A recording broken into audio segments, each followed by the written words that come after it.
Our suitcase drum building. This is the bottom of our drum, the Austin Archer signature model. And what we need to do now is figure a way to attach a kick pedal to the bottom of this suitcase. And what I'm going to do is I'm going to take a piece of this. This is very thin plywood. It's called Luan. You can get this at any home improvement store, you know, Home Depot, Lowe's, any of those places.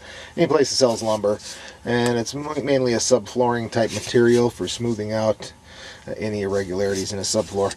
Anyway, this is what I happen to use because it worked the last time I tried it. So anyway, what we have is an irregular surface here. Okay, you can see we have a little trough there in between this raised ridge that hides all your rivets that are there. So what I'm going to do is to try to level this out a little bit and make it bolt down tighter and better, is I'm going to set this here right like this, and then I'm going to cut a thin strip of this material. I'm going to glue it to the underside. Actually, it's going to be 2 thin strips. And I'm going to glue it to fit right in that channel. And then I'm going to take another piece and I'm going to leave a space, and I'm going to skip out to the outside edge, and I'll glue another piece along the outside edge. So that we'll have 2 thicknesses most of the way, and then we'll have a single thickness that's going to straddle this raised ridge here. And then we're going to just take regular carriage bolts and bolt it right down to the bottom of the suitcase. Okay, so here's step 1 in building my cleat. What I did was I kind of upgraded my design.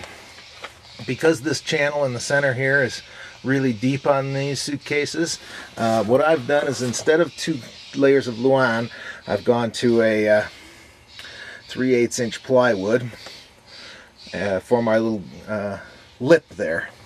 That's going to give me good strong anchors. I've glued these in with waterproof wood glue.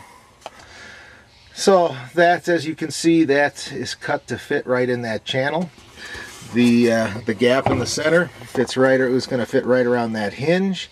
And then we're going to put a carriage bolt through each one of these and bolt it directly down. And there'll be 3 more that go in here. And we've got a little more work to do on this before we're ready to take that step. Okay, so last night I cut out these spacers and I glued them onto this board. I let them set overnight. So that's all, my glue is all dry. I left that space in here. That coincides with this middle hinge.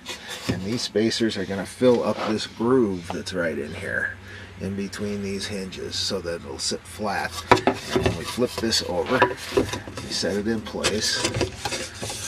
Here, we see that that's a nice fit, and it brings it in pretty flush with that strip.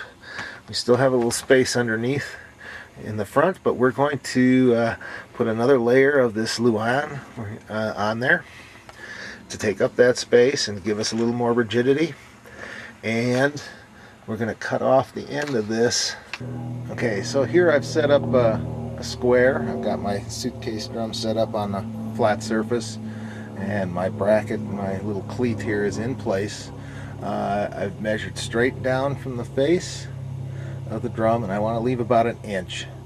So I've measured out and made a mark at 1 inch. Now I'm going to draw some lines on there, cut it off on my table saw, and then I'm going to make another piece to glue on.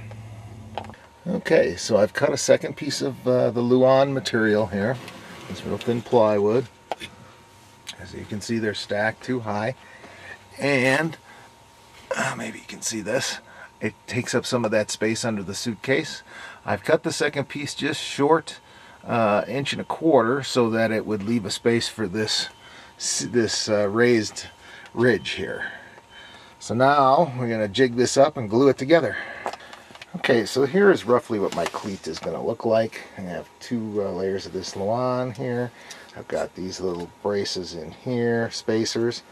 Left a gap in here for that trim strip, which is actually covers all the rivets in the suitcase. So now I've made some marks here. Basically what I've done is I've gone to the middle on both of these pieces, made a mark in the middle, and then what I've done is on the top piece I've marked 1 3/8 centered on that middle mark.